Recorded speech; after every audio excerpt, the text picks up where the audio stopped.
Here at the Banfield Marine Sciences Center, we're always keeping a close watch on the ocean. Our campus is perched at the southern end of Barkley Sound on Vancouver Island, in the heart of the traditional territory of the Huu-ay-aht First Nations. Every single day, we watch the comings and goings on the water, whether it's boats and people, storms rolling through, or even marine mammals swimming past. But we need to be sure we're keeping an eye on what's happening beneath the surface of the water, too. While we're lucky to have some of the most diverse marine ecosystems in the world here on the Pacific coast, there are a few species which are not native to our waters, and some of these organisms are causing devastating harm to local species and ecosystems. Any organism which is moved from its original home into a new region and survives to grow and reproduce at a rate which outcompetes or displaces local species is an invasive species.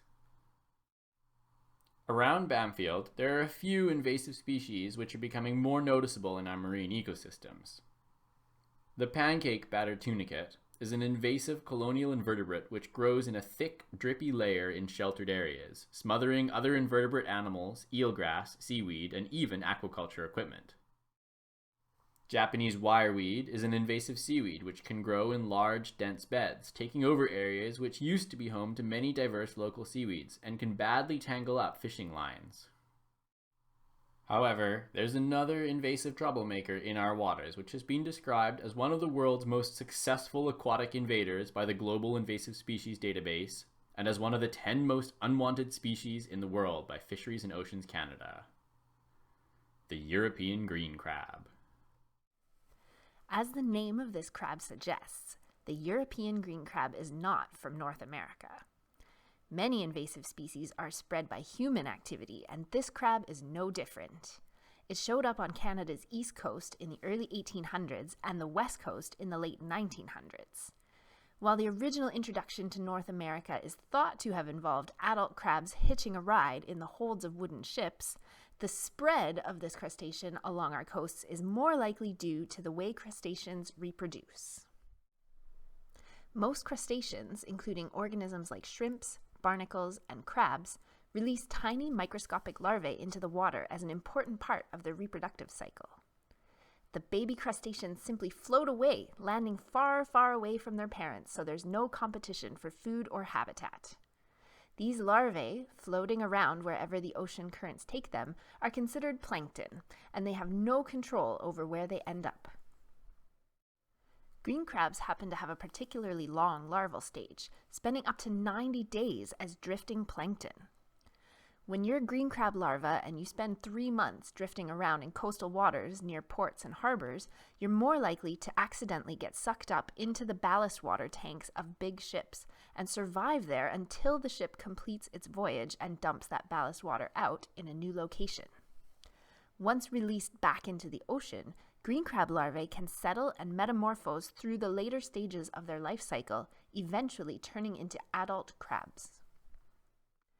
Once an adult population is established in a new region, green crabs can further spread by hanging onto fishing gear or other equipment which is being moved from one place to another. Their ability to survive for more than 5 days out of water, or even in fresh water instead of salt water, is thanks to an impressively resistant physiology, which makes range expansion even more likely. This impressive physiology is one of the most fascinating things about green crabs.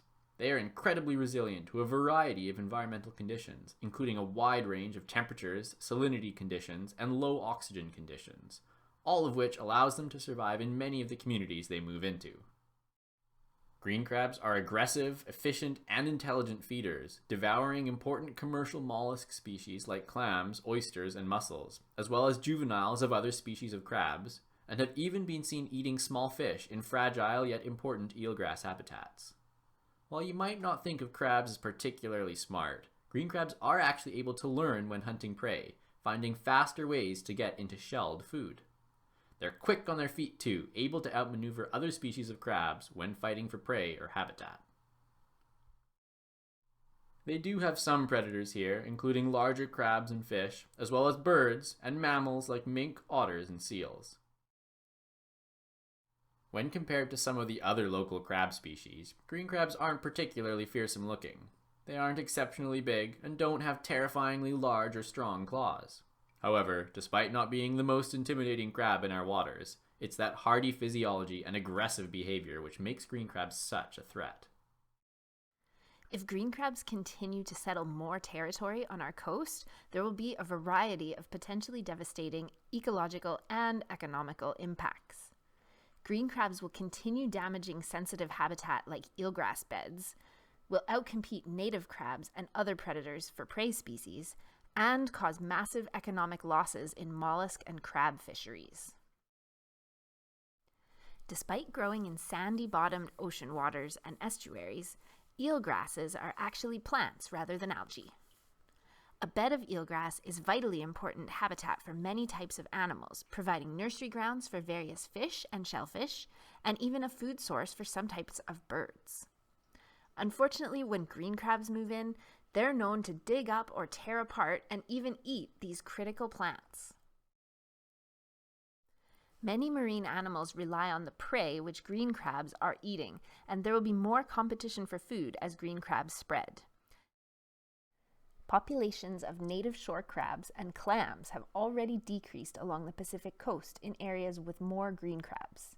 Some analyses have shown that the economic impact of green crabs on the shellfish fishery on the east coast of North America could be greater than $20 million a year. While similar research here on the West Coast suggests that losses are currently much lower, the impact on economically important species like the Pacific oyster, the manila clam, and the Dungeness crab will likely grow as the range and numbers of green crabs continues to increase. A relatively well-entrenched invader like the green crab can be an intimidating foe. How do you triumph against an invasive species as successful as this?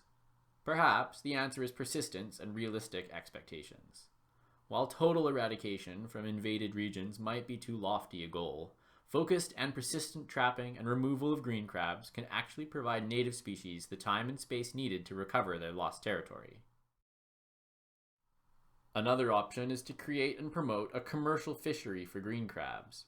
In Europe, green crabs are commercially fished and eaten, but efforts to build fisheries for green crabs in Canada and the US have had mixed results. If the market can get a taste for the benefits and possibilities around commercial harvest of these crabs, there's an opportunity to build an appetite for a species that really needs to be fished. A key part of any attempts to remove as many green crabs as possible is to know where they're already established and where they're just moving in. This is where you come in. It's important that if you live by the ocean in BC and think you've seen a green crab, you should take photos and record the location, date, and identifying features, and report it to Fisheries and Oceans Canada. When you're out exploring shorelines, here are some identifying features to look for. Adult green crabs can grow up to 10 centimeters wide, measured across the width of the crab's carapace and not including legs. Despite the name, color is not actually a reliable characteristic, as they can be red, orange, or yellow as well as green. One feature which is much more important to look for is the number of teeth or spikes on the carapace. There should be 5 on each side behind the eye and 3 between the eyes.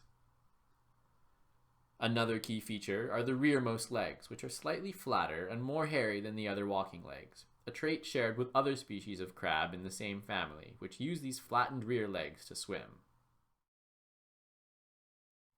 Here at the Bamfield Marine Sciences Center, we'll be doing our best to find and track green crabs as well.